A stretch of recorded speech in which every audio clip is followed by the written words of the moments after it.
Hello दोस्तों, नमस्कार। मैं राकेश कुमार, बायोलॉजी लेक्चरर, स्वागत करता हूं आपका आपके सबसे पसंदीदा और लोकप्रिय एजुकेशन चैनल आर के बायोलॉजी क्लासेज सीकर में।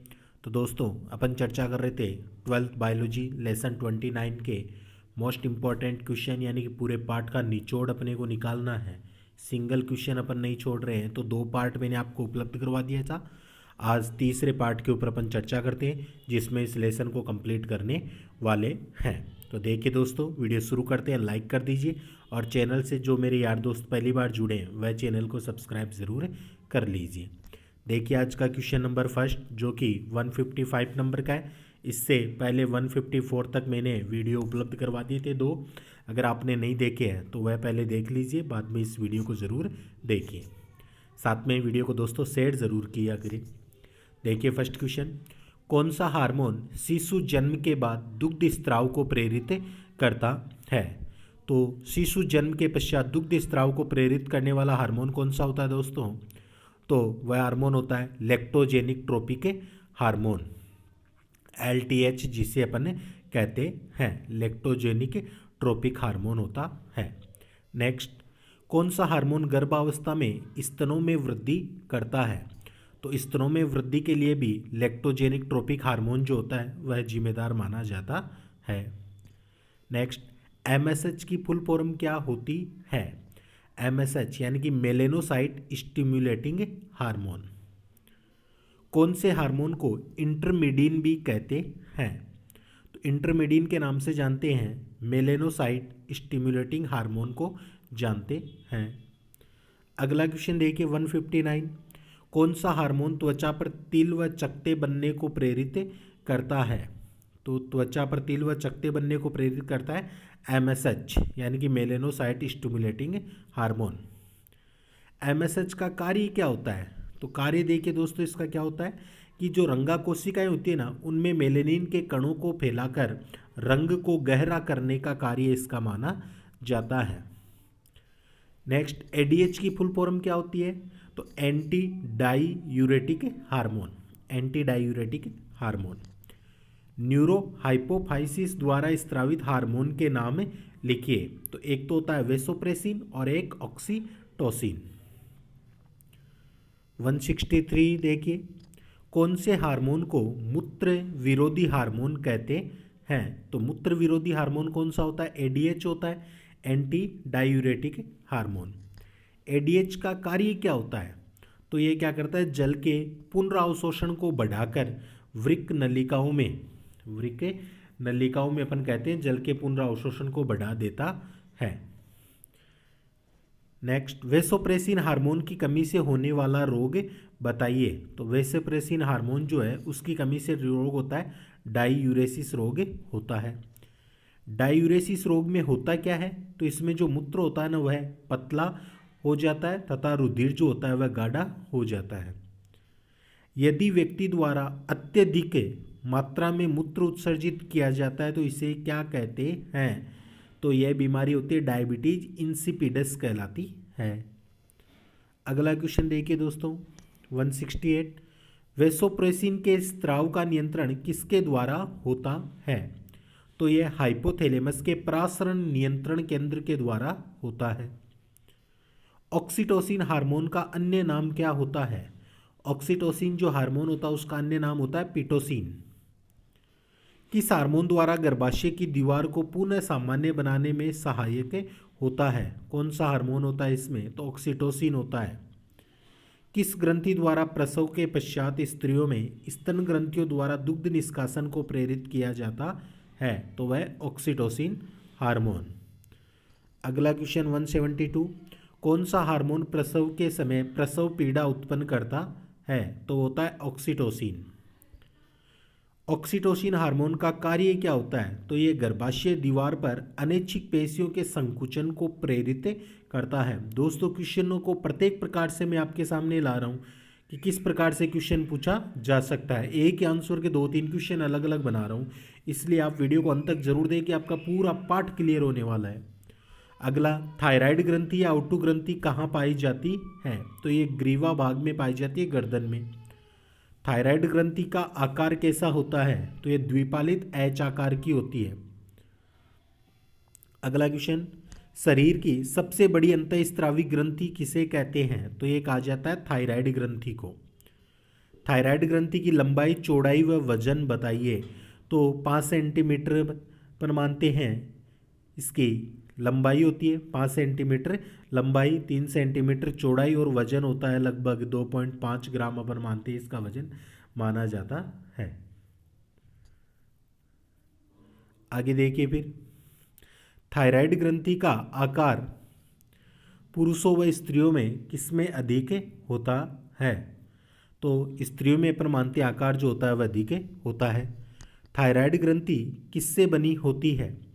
तो यह बनी हुई होती है गोलाकार पुट्टिकों से बनी हुई होती है। आयोडोथायरोग्लोबुलिन किसे कहते हैं? तो यह आयोडीन युक्त जो कोलाइडी ग्लाइकोप्रोटीन पदार्थ होते हैं उन्हें कहा जाता है। कोलाइडी पदार्थ का रंग बताइए जो पुटकों की गुहा में भरा हुआ रहता है। पीला, जेली समान पारदर्शी कोलाइडी पदार्थ। पुटक की भित्ति किसकी बनी हुई होती है? स्तरित घनाकार ग्रंथिल कोशिका की बनी हुई होती है। 183 देखिए, स्ट्रोमा कहाँ और किससे निर्मित होता है? तो यह पुटकों के बीच में संयोजी ऊतक से निर्मित होता है। सी कोशिकाएं कहाँ पाई जाती है? स्ट्रोमा भाग में पाई जाती है। थायराइड ग्रंथि द्वारा स्त्रावित 3 हार्मोन्स के नाम लिखिए। तो वे होते हैं थायरोक्सिन, कैल्सिटोनिन और ट्राई आयोडोथायरोनिन। थायरोक्सिन, कैल्सिटोनिन और ट्राई आयोडोथायरोनिन। सी कोशिकाओं द्वारा किस हार्मोन का निर्माण किया जाता है? तो वो होता है कैल्सिटोनिन हार्मोन का निर्माण किया जाता है। 187 देखिए, कौन सा हार्मोन पैराथायराइड ग्रंथि के पैराथार्मोन के विपरीत कार्य करता है? तो होता है कैल्सिटोनिन। अगला क्वेश्चन देखिए 188, कैल्सिटोनिन हार्मोन का कार्य लिखिए। तो ये कैल्शियम उत्सर्जन में वृद्धि करता है। T3 व T4 को सम्मिलित रूप से क्या कहते हैं? तो T3 और T4 होता है उसको सम्मिलित रूप से थायराइड हार्मोन के नाम से जानते हैं। T4 की तुलना में अत्यधिक सक्रिय व शक्तिशाली हार्मोन कौन सा होता है? तो वह T3 होता है जिसे ट्राई आयोडोथायरोनिन कहते हैं। अगला क्वेश्चन 191, T3 कुल हार्मोन का कितना भाग बनाता है? तो 10% भाग बनाता है। T3 का पूरा नाम बताइए। तो T3 का पूरा नाम अभी बताया था मैंने आपको, ट्राई आयोडोथायरोनिन होता है। T4 का पूरा नाम क्या होता है? टेट्रा आयोडोथायरोनिन होता है। और T3 + T4 बराबर क्या होता है? थायराइड हार्मोन कहलाता है। थायरोक्सिन हार्मोन का अन्य नाम क्या होता है? थायरोक्सिन हार्मोन का अन्य नाम होता है टेट्रा आयोडोथायरोनिन। T4 कुल हार्मोन का कितना भाग बनाने का कार्य करता है? तो यह लगभग 65 से 90% तक अपन कहते हैं बनाने का कार्य करता है। 10% जो होता है वह T3 बनाता है।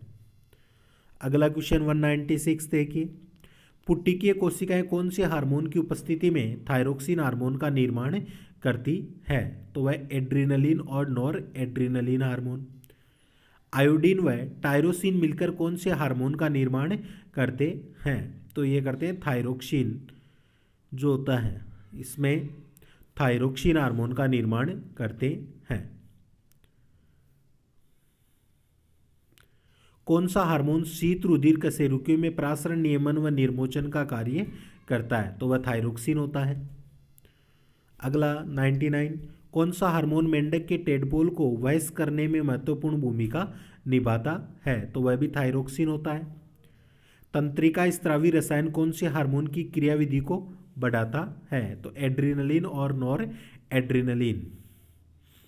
अगला क्वेश्चन, कौन सा हार्मोन ग्लूकोज का अवशोषण, ऑक्सीजन की खपत तथा आधारी उपापचय दर में वृद्धि करता है? तो होता है थायरोक्सिन।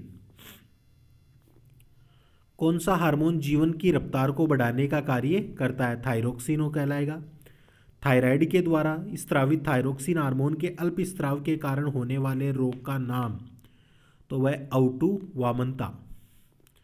थायरोक्सिन की कमी से कौन सा रोग बच्चों में या बचपन में होता है? तो वह आउटू वामनता रोग होता है। नेक्स्ट क्वेश्चन, आउटू वामनता रोग जो रोग होता है उसके लक्षण बताइए। बच्चे बौने हो जाते हैं और हाथ पांव बेडौल होते हैं। आउटुवामनता रोग से ग्रसित बच्चे को क्या कहते हैं? तो क्रेटिन्स कहा जाता है। आउटु अल्पक्रियता के 2 लक्षण बताइए। तो इसमें त्वचा का मोटा होना और बालों का झड़ना। आउटु अल्पक्रियता का अन्य नाम क्या होता है? तो मिक्सडीमा। कौन सा रोग में भोजन में आयोडीन की कमी होती है? कौन से रोग में होती है ये? तो घेंगा या गलगंड रोग में होती है। अगला क्वेश्चन, पहाड़ी क्षेत्र में रहने वाले लोगों में गलगंड रोग अधिक होता है, इसका क्या कारण होता है? क्योंकि वहाँ के जल में आयोडीन की कमी होती है। गलगंड या घेंगा का सामान्य लक्षण क्या होता है? तो गर्दन फूलकर मोटी हो जाती है। शरीर में बनने वाली एंटीबॉडी किस ग्रंथि को नष्ट करती है? थायराइड ग्रंथि को करती है। कौन से रोग को थायराइड की आत्महत्या कहते हैं? हाशीमाटी रोग को कहते हैं। हाशीमाटो रोग को कहा जाता है। अगला देखिए, स्वप्रतिरक्षित रोग का नाम लिखिए। तो वह हाशीमाटो रोग होता है। स्वभाव में चिड़चिड़ापन किस हार्मोन के कारण आता है? थायरोक्सिन हार्मोन के कारण। थायरोक्सिन हार्मोन के अति स्राव से होने वाले रोग का नाम लिखिए। तो इससे होता है नेत्रोत्सेंदी गलगंड रोग होता है। कौन से रोग में व्यक्ति की दृष्टि डरावनी व घूरती हुई दिखाई देती है? तो वह नेत्रोत्सेंदी गलगंड रोग होता है। अगला देखिए, नेत्रोत्सेंदी गलगंड रोग का क्या लक्षण होता है? नेत्र का गोलक से बाहर की ओर आना। नेत्र जो होता है नेत्र गोलक से बाहर की तरफ आ जाते हैं। कौन से रोग में जगह जगह गांठें बन जाती है? तो प्लूमर रोग में बनती है। ग्रेवी रोग का सामान्य लक्षण क्या होता है? ग्रंथि फूल जाने की अवस्था। थायरोक्सिन के अल्प स्राव से होने वाली बीमारियों का इलाज क्या होता है? तो भोजन में आयोडीन की मात्रा बढ़ानी चाहिए। पैराथायराइड ग्रंथि कहाँ पाई जाती है? तो थायराइड ग्रंथि के प्रत्येक पिंड के पृष्ठ भाग में यह पाई जाती है। पैराथायराइड ग्रंथि की संख्या कितनी होती है? तो होती है 4। पैराथायराइड ग्रंथि किस रंग की होती है? तो लाल रंग की। मनुष्य में पैराथायराइड ग्रंथि का आकार बताइए।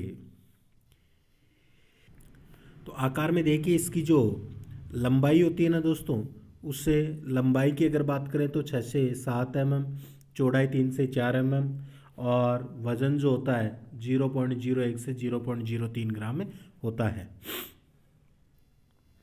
आगे देखिए, मनुष्य में पैराथायराइड ग्रंथि का आकार बताई दिया। पैराथायराइड ग्रंथि द्वारा कौन से हार्मोन का स्त्राव किया जाता है? पैराथा हार्मोन का होता है। इसका अन्य नाम क्या होता है पैराथा हार्मोन का? तो वह होता है कोलिव का हार्मोन। कोलिव का हार्मोन। फिर आगे देखिए, कौन से हार्मोन द्वारा रक्त में कैल्शियम व फॉस्फेट आयन का नियमन किया जाता है? तो वह किया जाता है पैराथा हार्मोन। कौन से हार्मोन द्वारा विटामिन डी का निर्माण होता है? तो पैराथा हार्मोन द्वारा। कौन से हार्मोन की कमी से कैल्शियम की मात्रा में कमी और फॉस्फेट की मात्रा में वृद्धि होती है? तो वह भी पैराथा हार्मोन होता है। हाइपोकैल्सिमिक टिटेनी किसे कहते हैं? तो वह मांसपेशियों में जो जकड़न या एंटन होती है उसे हाइपोकैल्सिमिक टिटेनी कहते हैं। पैराथायराइड के अति स्राव से कौन सा रोग होता है? ओरिटियोपोरोसिस जो रोग होता है वह इसी से होता है। हाइपरकैल्सीमिया किसे कहते हैं? पैराथा हार्मोन के अति स्राव से कैल्शियम का विघटित होकर अस्थियों से रक्त में आना हाइपरकैल्सीमिया कहलाता है। ओस्टियोपोरोसिस रोग क्या होता है? तो अस्थियों का भंगुर होना, कोमल व खोखली होना। संपुटी तंतु में अस्थि विकृति रोग में क्या होता है? तो इसमें वृक्क में पथरी बन जाती है।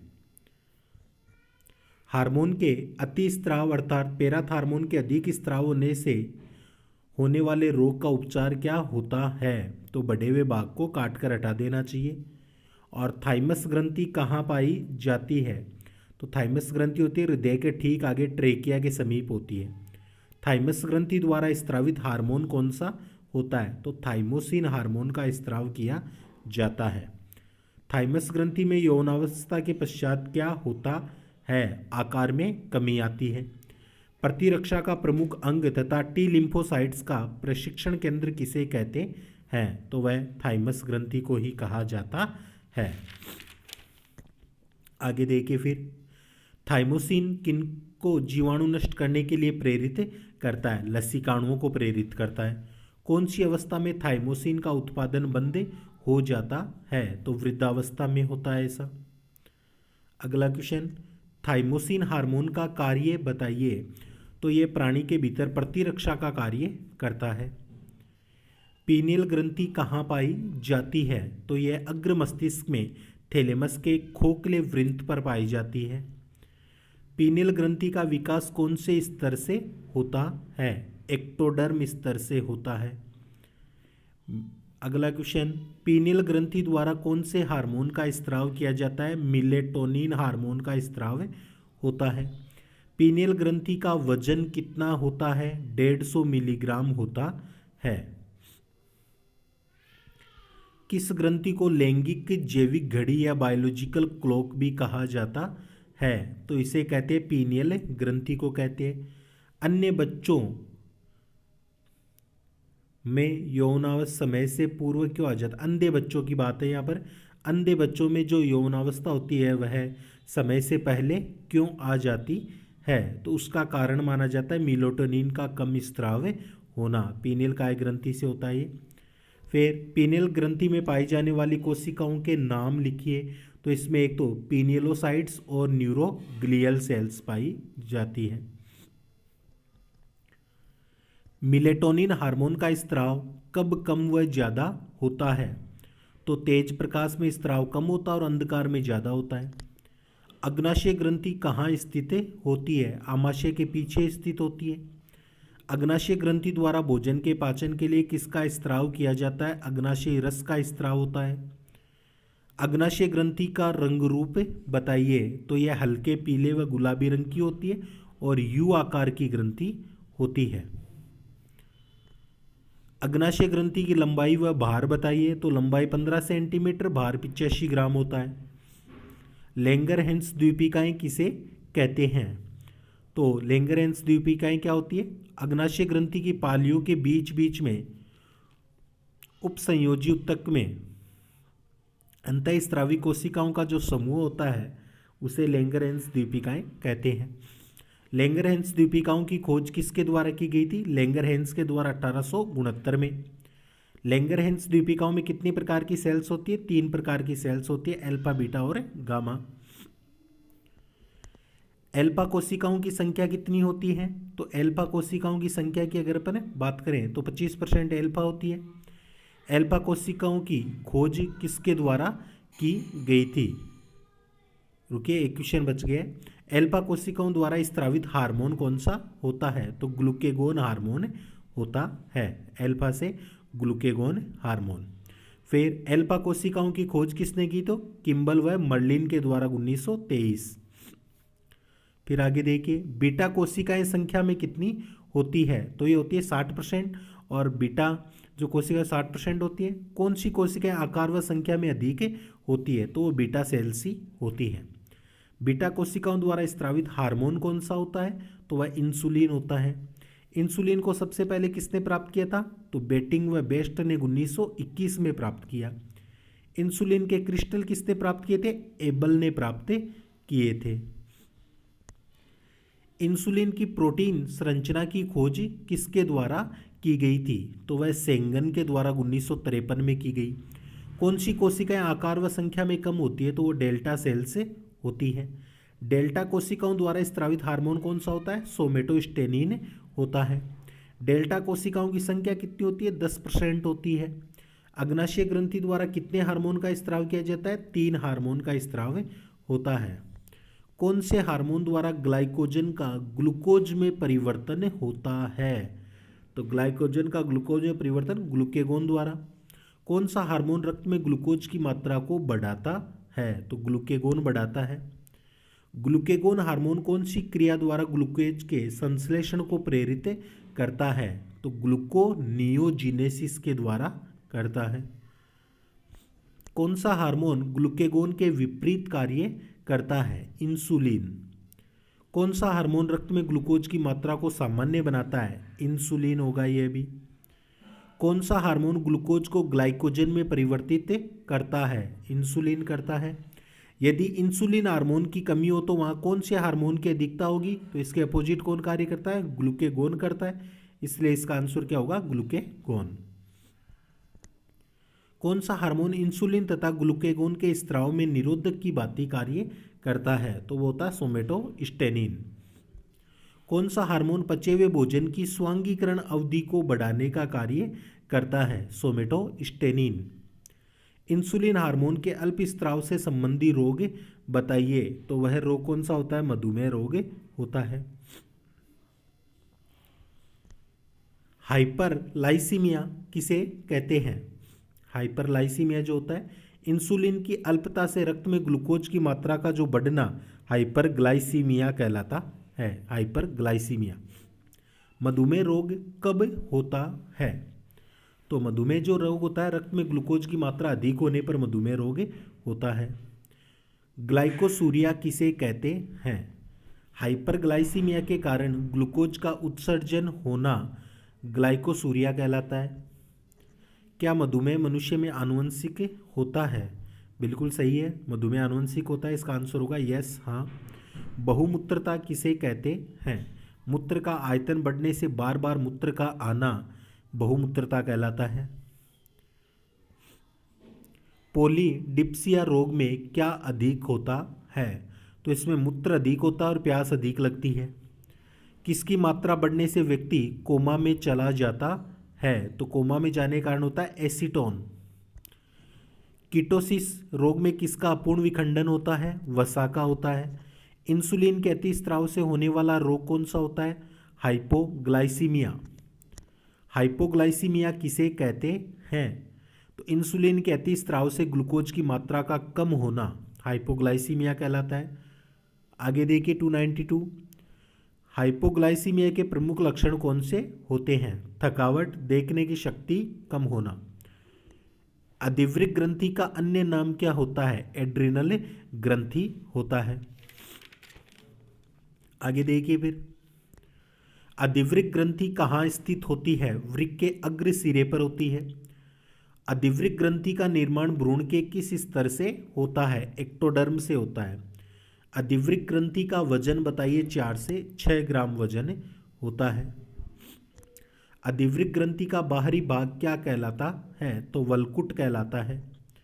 अधिवृक्क ग्रंथि का आंतरिक भाग क्या कहलाता है? मध्यांश कहलाता है। कौन सी ग्रंथि को जीवन की बुद्धिमानी कहा जाता है? तो जीवन की बुद्धिमानी जो होती है वह अधिवृक्क ग्रंथि होती है। अधिवृक्क ग्रंथि में वल्कुट का कितना भाग होता है? तो 80 से 90% होता है। अधिवृक्क ग्रंथि में मध्यांश का भाग कितना होता है? तो लगभग 10 से 20% होता है। वल्कुट कौन से स्तर से निर्मित होता है? तो मेसोडर्म से निर्मित होता है। अधिवृक्क मध्यांश कौन से स्तर से बनता है? एक्टोडर्म से बनता है। अधिवृक्क वल्कुट के किस भाग द्वारा मिनरेलोकार्टिकाइड्स का स्त्राव होता है? तो जोना ग्लोमेरुलोसा भाग के द्वारा होता है। अधिवृक्क वल्कुट के किस भाग द्वारा ग्लूकोकार्टिकाइड्स का स्त्राव होता है? तो वो होता है जोना कैसिक्युलेटा के द्वारा।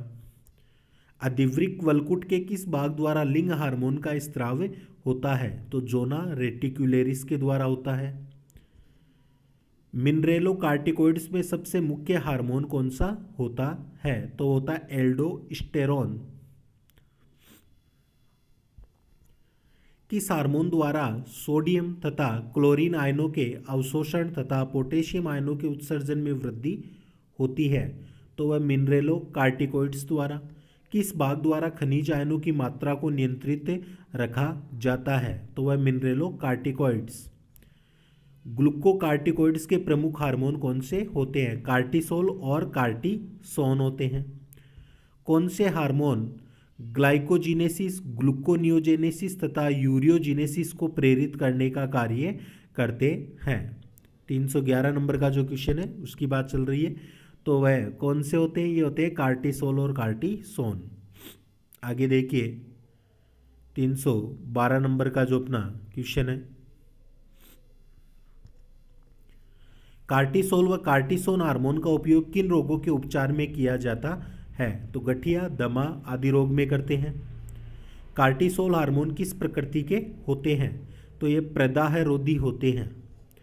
प्रतिरक्षी निषेधात्मक से क्या तात्पर्य होता है? ऊतक में संक्रमण होने तक प्रतिरक्षी पदार्थ बनने की क्रिया। कार्टिसोल हार्मोन का कोई एक कार्य बताइए। तो ये कार्बोहाइड्रेट, वसा व प्रोटीन उपापचय का नियंत्रण करता है। लिंग हार्मोन्स के नाम बताइए। एंड्रोजन, एस्ट्रोजन और प्रोजेस्टेरोन। लिंग हार्मोन्स नर तथा मादा में क्या कार्य करते हैं? पेशियों तथा जननांगों का विकास करते हैं।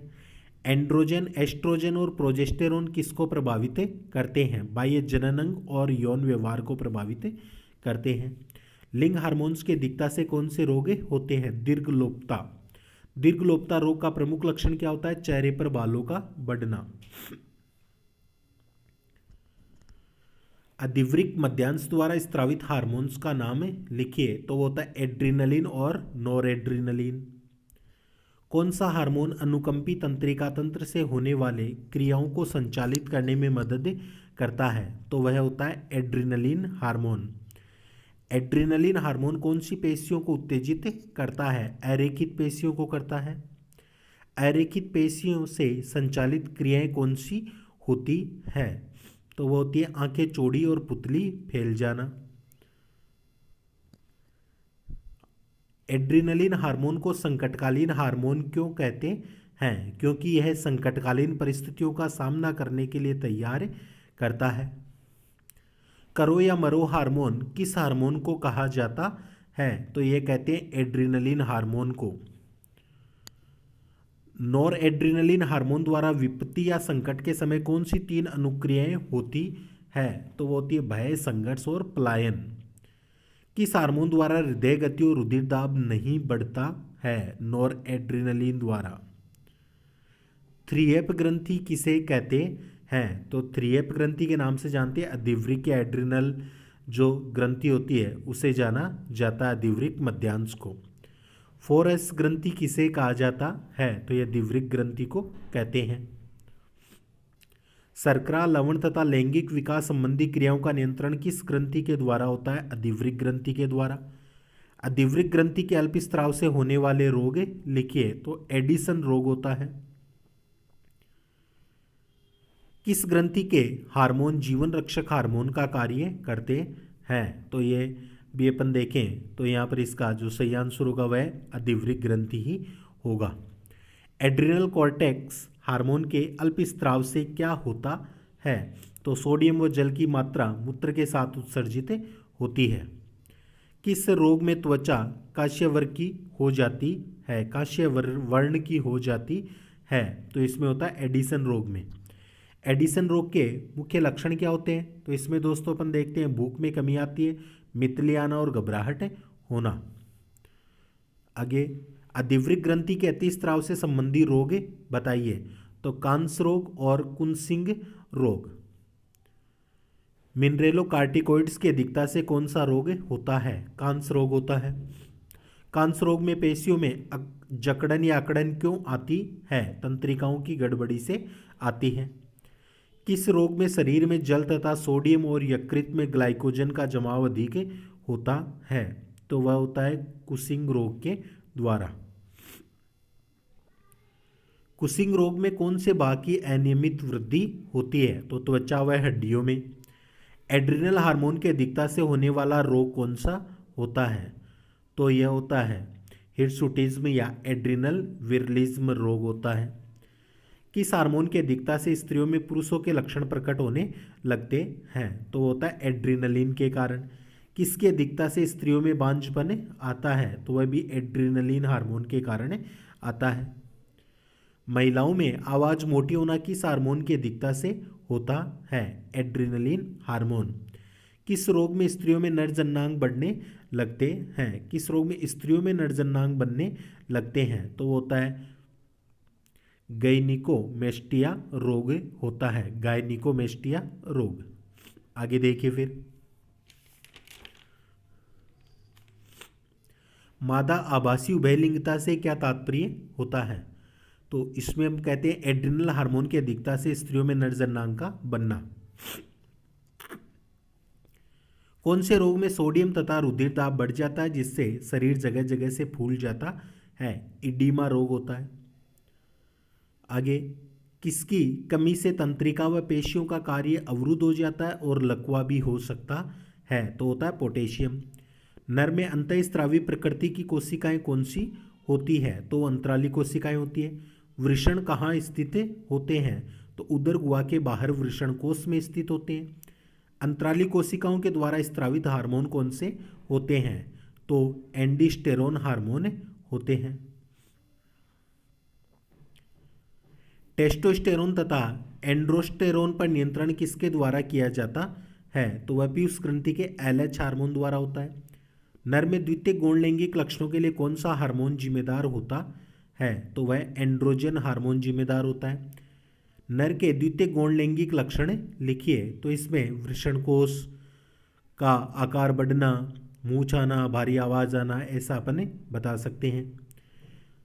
जनदनासन या बंदियाकरण क्या होता है? तो यौनावस्था से पूर्व वृषण को शल्य क्रिया द्वारा हटाना जनदनासन या बंदियाकरण कहलाता है। जनदनासन के कारण कौन से हार्मोन का स्त्राव कम हो जाता है? नर हार्मोन का। किसके कारण प्राथमिक व द्वितीयक लैंगिक लक्षणों का विकास नहीं होता है? तो वह अपन मानते हैं कि जनदनासन या बंदियाकरण के कारण नहीं होता है। पशुपालन में बंदिया मुर्गे व बंदिया घोड़े उत्पन्न करने के लिए किस क्रिया का प्रयोग किया जाता है? तो वहाँ पर बंदियाकरण का उपयोग किया जाता है। आगे देखिए, अंडाशय द्वारा कितने हार्मोन स्त्रावित किए जाते हैं? तो अंडाशय द्वारा मुख्य रूप से 3 हार्मोन स्त्रावित किए जाते हैं। एस्ट्रोजन हार्मोन किसके द्वारा स्त्रावित किया जाता है? तो एस्ट्रोजन हार्मोन ग्राफियन पुट्टिकाओं के द्वारा स्त्रावित होता है। कौन सा हार्मोन मादा में द्वितीयक लैंगिक लक्षणों का विकास करता है? तो एस्ट्रोजन करता है। कोई 2 द्वितीयक लैंगिक लक्षण बताइए मादा में। तो वह है आवाज का बारीक होना और मासिक चक्र का प्रारंभ होना। प्रोजेस्टेरोन हार्मोन का स्त्राव किसके द्वारा होता है? तो इसका स्त्राव जो होता है कार्पस ल्यूटियम के द्वारा होता है। कार्पस ल्यूटियम पर नियंत्रण किसके द्वारा होता है? तो यह जो नियंत्रण होता है पीयूष ग्रंथि के LH द्वारा होता है। किस हार्मोन द्वारा निषेचन से प्रसव क्रिया तक सभी गतिविधियों का नियंत्रण किया जाता है? प्रोजेस्टेरोन द्वारा होता है। रिलैक्सिन हार्मोन का स्त्रवण किसके द्वारा होता है? तो वह कार्पस ल्यूटियम के द्वारा होता है। कौन सा हार्मोन शिशु जन्म में सहायक होता है? Relaxin hormone. कार्पस ल्यूटियम शिशु जन्म के समय किसके जोड़ में शिथिलता लाता है? तो यह प्यूबिस सिम्फाइसिस के शिथिलता लाता है। मासिक चक्र में अनियमितता किसके कारण उत्पन्न होती है? एस्ट्रोजन के अल्प स्त्राव से होती है। अनियमित मासिक चक्र अवस्था का क्या कारण होता है? तो एस्ट्रोजन के अतिस्राव होना। मादा में द्वितीयक लैंगिक लक्षण के विकास में कमी किस हार्मोन की कमी के कारण होता है? तो एस्ट्रोजन के कारण। निम्न को सही सुमेलित कीजिए। एक साइड हार्मोन है, एक साइड ग्रंथि है, अपने को सही सुमेलित करना है। अब जो हाइपोथैलेमस है उससे अपने को पता है कौन सा हार्मोन स्त्रावित होता है? मोचक हार्मोन होता है, ध्यान रखना। पीयूष ग्रंथि से पर माने तो यहाँ पर सोमेटोट्रोपिन हो जाएगा। थायराइड ग्रंथि जो है, थायराइड ग्रंथि से कैल्सिटोनिन हार्मोन जो होता है वह स्त्रावित होता है। पैराथायराइड जो ग्रंथि होती है उससे कालिप हार्मोन जो होता है वह स्त्रावित होता है। और थाइमस जो होती है उससे थाइमोसिन होता है। तो ऐसे याद रखना है। अगला देखिए, निम्न को सुमेलित करना है। वही एक साइड ग्रंथि और एक साइड हार्मोन। तो पीनियल का जो ग्रंथि होती है उससे मेलेटोनिन, ये रहा। अग्नाशय जो ग्रंथि होती है, अग्नाशय से अपन मानते हैं इनमें ऑप्शन में सोमेटोस्टेनिन दे रखा है, ये रहा। अधिवृक्क ग्रंथि जो होती है एड्रिनल ग्रंथि, इससे एड्रिनल हार्मोन या एड्रिनलिन होता है। वृषण जो ग्रंथि होती है, वृषण ग्रंथि से अपन मानते हैं कि एंडोस्टेरोन हार्मोन जो होते हैं इसका स्त्राव। और अंडाशय जो बची उससे रिलैक्सिन। अधिवृक्क ग्रंथि का आकार कैसा होता है? तो ये टोपीनुमा आकार की होती है, किडनी के ऊपर पाई जाती है। एड्रिनल ग्रंथि को जीवन की बुद्धिमानी क्यों कहा जाता है? क्योंकि एड्रिनलिन हार्मोन मनुष्य को विपरीत परिस्थितियों से सामना करने हेतु तैयार करता है। किन्हें प्रतिरक्षी निषेधात्मक कहा जाता है? तो ग्लूकोकार्टिकोइड्स को कहते हैं। अधिवृक्क ग्रंथि के वलकुट भाग में कौन से हार्मोन का स्त्राव होता है? तो इसमें एक तो मिनरेलोकार्टिकोइड्स का होता है, एक ग्लूकोकार्टिकोइड्स का होता है, एक लिंग हार्मोन का होता है। अधिवृक्क ग्रंथि के मध्यांश भाग से कौन से हार्मोन का स्त्राव किया जाता है? तो इसे एड्रेनलिन और नॉर एड्रेनलिन हार्मोन का स्त्राव किया जाता है। और अंतिम क्वेश्चन देखिए दोस्तों, स्त्रियों में किस हार्मोन की अधिकता से चेहरे पर बाल बढ़ने लगते हैं? तो एंड्रोजन हार्मोन की अधिकता से ऐसा होता है। तो दोस्तों इस वीडियो में आपने अगर नोटिस किया है तो मैंने लगभग 225 क्वेश्चन आपको इस वीडियो में अकेले में क्लियर करवाए। 3 पार्ट में मैंने पूरे पार्ट के छोटे क्वेश्चन क्लियर करवा दिए, लाइन टू लाइन, यानी कि पूरे पार्ट का निचोड़ अपन ने देख लिया है। तो यह जो लेसन है इस पर इतना जोर इसलिए दिया है दोस्तों क्योंकि ये आगे बीएससी, एमएससी, कंपटीशन एग्जाम चाहे कोई सी भी हो, उन सब में ग्रंथियों से क्वेश्चन जरूर से आते हैं। इसलिए तीनों वीडियो को ध्यान से देखिए और हो सके तो इन क्वेश्चनों को जरूर लिख लीजिए। काफ़ी फायदेमंद क्वेश्चन आपके लिए होने वाले हैं। आपने वीडियो देखा, अच्छी बात है, वीडियो को लाइक किया और भी अच्छी बात है। तो अब वीडियो को ज़्यादा से ज़्यादा शेयर ज़रूर कर दीजिए दोस्तों, ताकि आपके यार दोस्त, मेरे जो भी भाई बहन हैं, उनको भी फ़ायदा मिल सके। और इस वीडियो के तीनों पार्ट के लिए स्पेशल थैंक्स फॉर प्रेरणा बंसल, जिनके द्वारा क्वेश्चन तैयार किए गए थे, तो उन्हें भी धन्यवाद जरूर देना चाहूँगा। वीडियो देखने के लिए आप सभी भाइयों का धन्यवाद। मिलते हैं अगली क्लास में नए टॉपिक के साथ। तब तक के लिए जय हिंद, जय भारत।